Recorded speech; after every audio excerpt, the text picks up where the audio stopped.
Oi, muita gente me pergunta que livros que eu estudei, que livros que eu indico para estudar. Eu acho que você não precisa estudar todos os livros do mundo, mas se você estuda direito, um ou dois deles, tá valendo. Tira proveito de cada um que você olhar.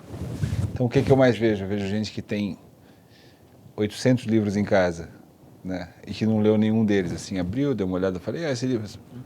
Exemplificando, camarada chega na minha casa e vai fazer uma aula, e aí eu chego para ele e falo, nossa, que legal, então vou pegar esse livro aqui. Aí eu pego, sei lá, o New Breed do Gary Chester, e o cara fala, eu tenho esse livro. Falo, bom, então pega lá na página 32 que tem um negócio legal. Ele fala, não, eu nunca olhei. Né? Aí você fala, bom, e naquela parte que ele faz as coordenações, essa parte eu também não olhei. Então, parece que do cara comprar o livro ele já está sossegado, né? Acontece muito com o John Riley, adoro aquele livro dele, que é The Art of Bop Drumming. Meu, tem tudo lá dentro, tem questão de condução, tem questão de solo, tem aquelas frases de um compasso, e esse é batata, todo mundo tem, todo mundo comprou. Talvez tenham feito alguns playbacks. Agora, a hora que você fala, o cara chega em casa e fala assim, eu quero improvisar. Fala, puxa, que legal, eu também quero. Vamos fazer junto então. E aí ele começa a buscar um pouquinho o vocabulário dele, fala, que frase você usa? Ah, eu não sei muito bem, então as frases do cara já não estão muito claras dentro da cabeça dele. E um ponto que eu tenho para começar a tentar ter alguma coisa que ele possa pegar, alguma coisa tátil, são as frases do Hillel. Eu adoro aquela parte lá que tem as frases de um compasso. E eu digo para eles assim, pega lá no livro aquele pedaço lá, e o camarada nunca leu aquele negócio. Então ele começa do zero, ele tem aquele livro há 15 anos na casa dele, né? Isso não é uma crítica, mas eu acho que você tem que tirar proveito das coisas. E o que eu vejo também é que às vezes as pessoas têm muitos livros para o mesmo assunto, estudam o mesmo assunto em livros diferentes. Também não sei se isso vale a pena, né? Mas acabei separando alguns que eu acho muito interessantes. Um eu já falei, The Art of Bop Drumming, John Healey. É um livro sobre a história do jazz, sobre como se tocar bebop na bateria.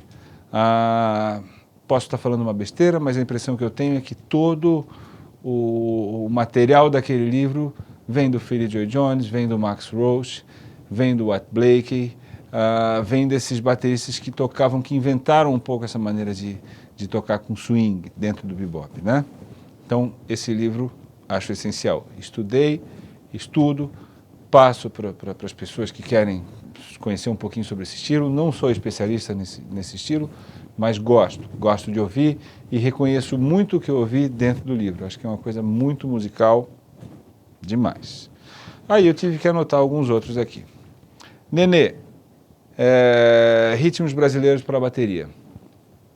Já falei muito do Nenê, mas o Nenê para mim é o cara que traduz de uma maneira muito especial, com muita personalidade, todos os ritmos brasileiros para um contexto baterístico, com técnica de bateria, com paradido, com combinação, e lá estão todos os ritmos dele, que ele criou, que ele adaptou, e o mais legal, você identifica todos aqueles ritmos, é um livro de levadas mesmo, ele coloca lá, levada para maracatu essa, levada para baião essa, e aí ele coloca lá levada de chula, levada de um monte de ritmo que eu não conheço, que você tem que pesquisar para conhecer, mas o mais legal é que se você comprar aquele livro, tirar aquelas levadas e comprar qualquer disco que o Nenê toque, você vai identificar tudo que tem dentro do livro na música dele.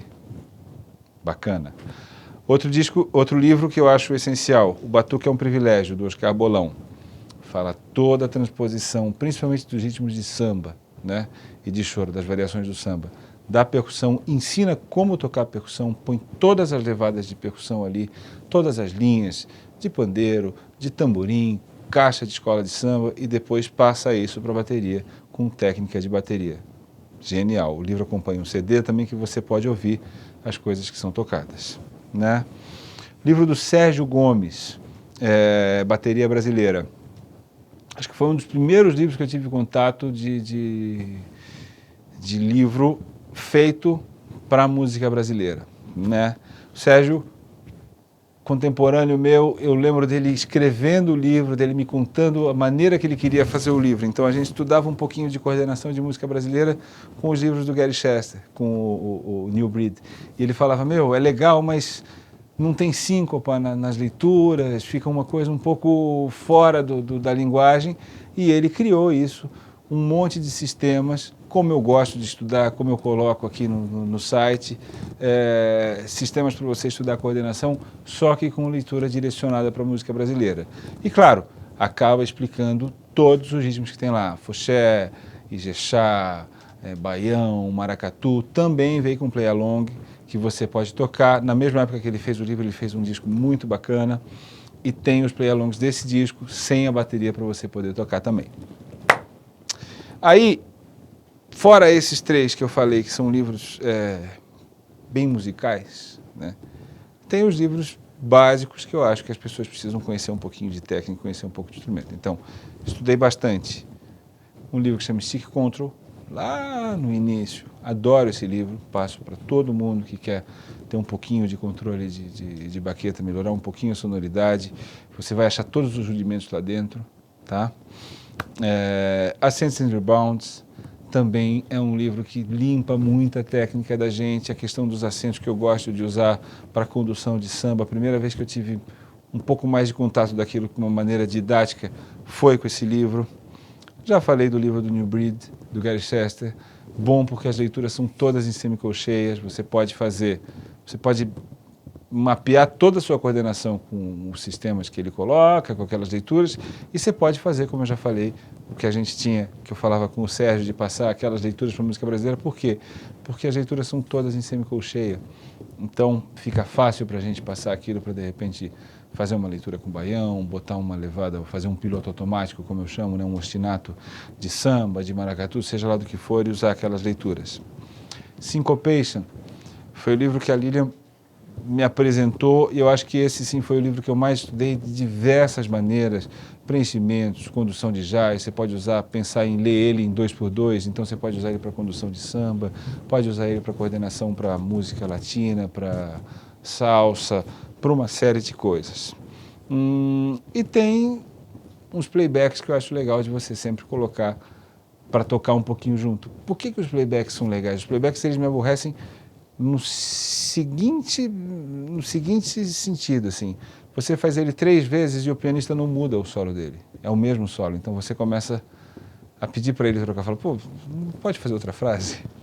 Cansa um pouco, né? Mas mesmo assim, eu acho que a gente hoje vive num tempo em que não tem tantos lugares para tocar, não tem tantos lugares para você ir dar uma canja de noite, a coisa está um pouco mais restrita. Isso não é uma reclamação, eu acho que a vida vai mudando, o mercado vai mudando, e uma maneira de você praticar, então, melhor do que você ficar tocando bateria sozinho, são os playbacks. Tem um que é de um cara da Califórnia, que se chama Steve Houghton, que se chama Drum Soloist. Muito bacana, porque você tem lá aquelas coisas de você primeiro tem contato com a forma da música, um blues, um ABA, um rhythm and change. Ele explica um pouquinho como funciona, ele explica um pouquinho as frases que funcionam melhor para cada andamento que está sendo colocado ali, e o livro, o playback, ele vem com, você toca um tema, e aí tem os trades lá, tem o que a gente chama de 4/4, 2/2, né?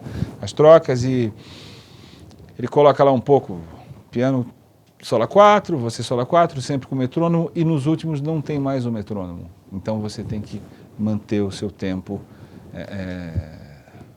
Você tem ali uma prova real de que seu tempo está funcionando ou não, na hora que sai o metrônomo, né? Fora isso, tem um que eu adoro, que eu não consigo lembrar o nome, mas eu sei que é do Jim Shapin. Foi o primeiro play-along que eu vi na minha vida, ele era de big band. Eu lembro que tinha o Phil Woods tocando saxofone, tem o Hank Jones tocando piano, então não chega a ser uma big band, seria assim, a estruturação dele toda é para um baterista de big band, a coisa das preparações, de você, como você prepara um ataque, o que você toca preparando, o que você não toca preparando, o que é figura de ensemble, o que é figura de sessão. Mas a banda que toca, eu acho que até por uma questão econômica da gravação na época, eu acho que é um octeto, são 4 sopros. mas são músicos excelentes, é muito prazeroso de tocar aquilo. É uma gravação antiga e tem um play-along em que você escuta, você vê que é uma gravação de um outro tempo. Então você percebe que tirou o canal da bateria, mas ela vaza em todos os outros instrumentos, você acaba escutando um pouquinho dela, mas é um material muito difícil, que vem tudo muito detalhado, escrito muito bem escrito, e vale a pena passar por aquilo ali e tirar aquelas coisas, é um conteúdo muito bacana. E um outro livro que eu estudei um pouquinho, teve uma época que eu fui ver o Bob White tocar naquela banda que se chama Soundscape, aqui em São Paulo, e fiquei apaixonado por aquilo. Falei, meu, como é que esse cara pode tocar desse jeito? Prepara tudo, a banda soa, a banda fica grande quando o baterista sabe tocar com Big Band, né? E eu fui conversar com ele e eu vi que ele realmente era um especialista nisso, assim. E não foi ele que me indicou esse livro, não sei nem se ele conhece, na verdade, mas eu fui atrás de algum material e achei numa loja um livro que se chama Chat Reading Book, alguma coisa assim, de um cara que se chama Bob Gabrielli. E é um livro que fala sobre isso, sobre as preparações, de uma maneira muito simples, com os play-alongs estranhos, que são todos em teclado, completamente diferente de InShaping, que é uma coisa real, mas didaticamente foi um livro que me ajudou muito nessa questão de leitura para Big Band, que é uma maneira de tocar que você pode passar para trio, quarteto, duo, solo, seja lá o que for, né? De tocar sempre preparando, tendo um pouco de consciência disso. Tem vários outros, tem um livro que eu adoro também que se chama Paradiddle Power, tem os livros do David Garibaldi para tocar funk, para tratar de coisa linear, que não tem muito a ver com música, a sonoridade não tem muito a ver com música brasileira, mas a gente faz um monte de levada linear, então estudar aquilo deixa você muito atento e muito apto para tocar algumas levadas de música brasileira que tem que soar de uma maneira mais linear, né? Então, esses que eu citei são os que eu gosto muito, mas a pesquisa ela é infinita. Tem uma série de coisas. Recentemente eu comprei um livro dos ritmos de candomblé da Bahia, que tem aquele grupo que chama Rumpilês, do Letieres. Aquilo é uma maravilha,